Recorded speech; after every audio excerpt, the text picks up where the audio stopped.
ये किस मुल्क का झंडा है? A Canada, B Bharat, C Europe. इसका राइट आंसर है Canada.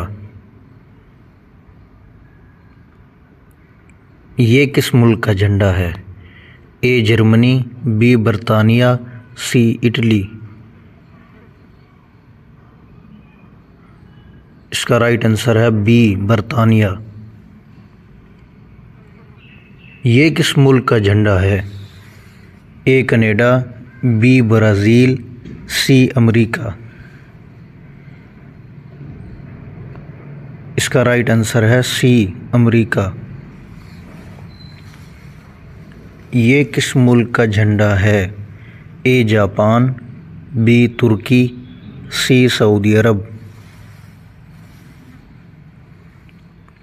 A Japan.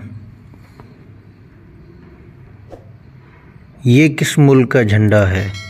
A Bharat, B Pakistan, C Bangladesh.